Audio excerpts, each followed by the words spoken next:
Magandang araw mga kasari-sari, kamusta kayo?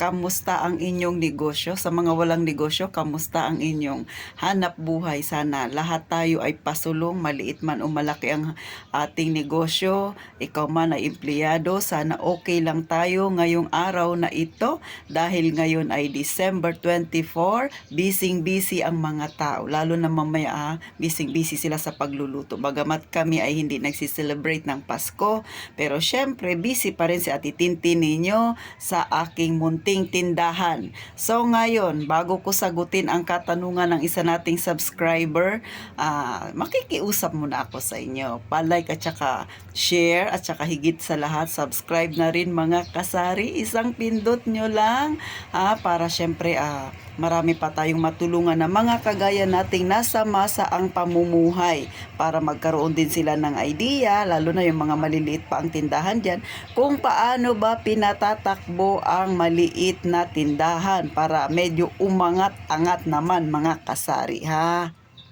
So, may isang katanungan ng ating isang subscriber, si Roger Marabi. Sana tama ako, no?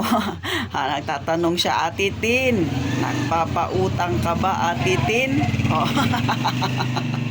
Siyempre, sa mga may tindahan, hindi yan maiiwasan. Pero pwede namang iwasan. Sa'yo, salamat sa pagko-comment mo. Hindi ko alam kung ikaw ay babae o lalaki. Pero ganun pa man, nagpapasalamat ako sa iyong katanungan. Ginawan ko kagad ng vlog ito maagang maaga pa para medyo tahimik pa ang aking paligid.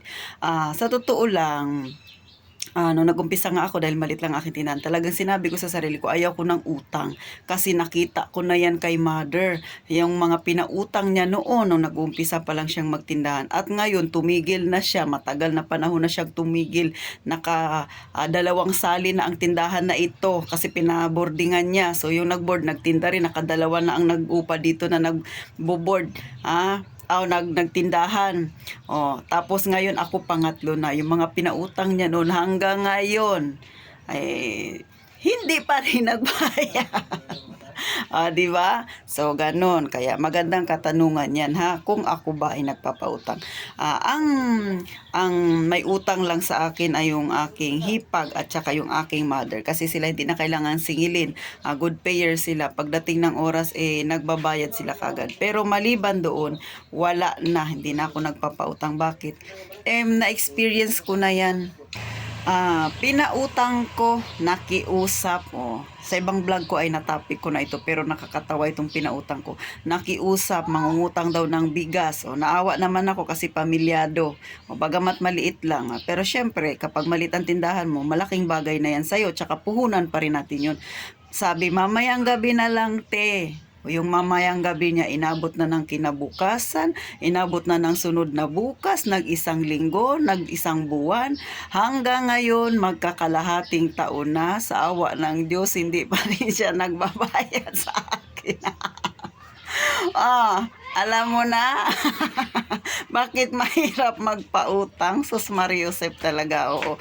Kaya gano'n bagamat syempre, ang mga may-ari ng tindahan, minsan gusto rin namang makatulong. Pero kung ganyan ang mangungutang sa'yo, ganyan ang customer mo, kabalasubas, ay madadala ka talaga. Diba? Hanggang ngayon, hindi na siya halos nagpapakita sa akin. Hindi na halos dumadaan. Umiikot doon sa kabila. Kahit napakalayo, kahit napakahirap ng kalsada, doon umiikot siya. Bakit? Para hindi ko siya makitang dumaan dito. Sino bang nahihirapan? Dahil kaiiwas niya sa akin, di ba? Ang aking tindahan, harap ng kalsada, daanan. So, yung anak niya na lang yung inuutusan niya kasi nga, meron siyang obligasyon. Hindi niya sinunod yung usapan namin, di ba? May awa na nga ako sa kanya, tapos ginano niya pa ako Pero pinabayaan ko na, hindi ko inaway. Ngayon, hiyang-hiya siya magpakita sa akin. Eto pa, experience ko pa, estudyante. Kasi karamihan dito ay may nagbo-board sa amin. Nakiusap, ate, mamaya pa magpapadala si papa, baka pwede naman makautang, mamaya ako nabayaran. Naawa ako. Siyempre, hindi naman ako matigas ang puso para sa mga ganyang bagay. Pinagbigyan ko, nasanay.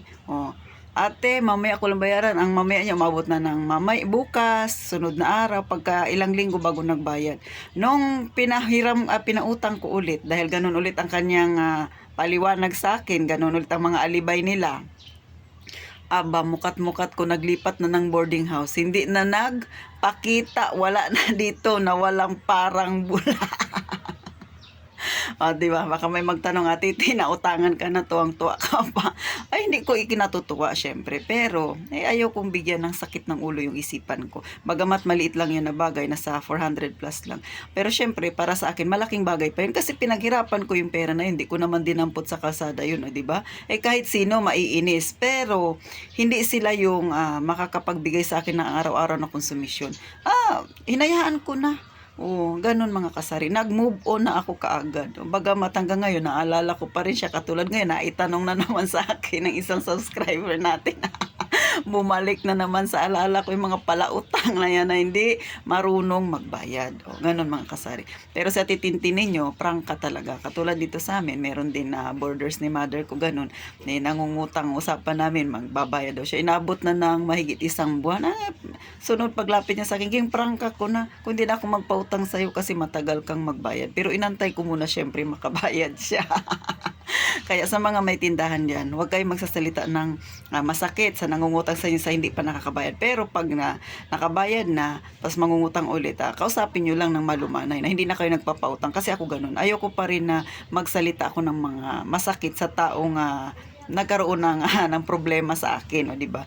Pero syempre nakakadala talaga, kahit sino naman madadala. Kaya ngayon si Ate Tintin hindi na nagpapautang kasi dalang-dala na ako sa pangako na napako, di ba? Ganon ha. Kaya kayong mga may tindahan diyan na bago pa lang at sa mga gustong magkatindahan, pag may nangungutang sa inyo, pag-isipan nyo munang maigi. Kung kaya nyo talagang magpautang, maglagay ng boundaries. Dapat mga 200 lang, 300. Yung kaya nyo lang na ipautang na kung hindi niya babayaran, hindi ka mangungonsume. Katulad kay Titintin, nakakangiti pa rin. Pero sa totoo lang, nanghihinayang pa rin ako noon, di ba? Kung ibinili ko yun ng siomay yung 400, di ba? Ilan na kagad ang 40 pesos sa isang araw ng matutubo ko. 'Di ba? So, pero iniisip ko na lang ganun talaga ang negosyo. Minsan may kalugihan, pero mas madalas syempre ang isipin mo positive. Sana itumubo ka, maging maganda ang araw mo.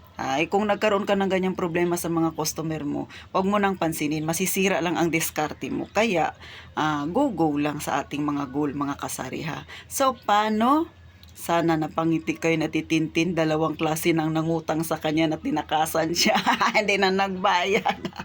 Bakit kaya, no? May mga ganyang tao, yung mahilig makipagkompromiso tapos hindi naman kayang tuparin yung ipinangako nila. Para bang sa kanila napakadali lang. Kasi pangloloko yung mga ganyan, di ba? Magsabi ka ng totoo kung wala kang ipambabayad. Kasi mauunawaan ka naman ng taong kausap mo. Di ba? Kaysa naman pangakuan mo ng pangakuan. Tapos, hindi ka naman tumutupad. Mawi-well known ka sa barangay nyo ng ganyan. Paano kung nagka-emergency ka? Wala nang tutulong sa'yo kasi balasubas kang tao. Di ba? So, paano mga kasari, ha? Sana nasagot ko ang katanungan ni Roger Marabi. Thank you sa iyong pagtatanong kay Ate Tintin. Lahat ng mga katanungan ninyo, hindi yan aatrasan ni Ate Tintin. As long as makakatulong yan sa inyo para ma-motivate kayo. Magkaroon kayo ng idea sa inyong tindahan. Pero nasa sa inyo pa rin yan kung magpapautang kayo o hindi. Kung magpapautang kayo, maglagay lang ng boundary. Para hindi naman bumagsak ang inyong tindahan. Nasa sa inyo yan. Kung yung close friend mo, pag nangutang, nag-aaway pa kayo, how much pa kung ganyan, di ba?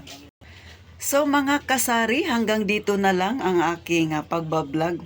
Alam niyo, mga simpleng mangungutang lang yan. Marami pa akong na-encounter pero hindi ko nasasabihin sa inyo yung iba. Kasi nga, syempre, hahaba na ng husto yung vlog ni Titintin. Pero alam ko kayo, na-encounter nyo na rin yan yung mga ganyang klaseng tao. So, thank you sa inyong panunood. Huwag kakalimutan makikisuyo si Titintin.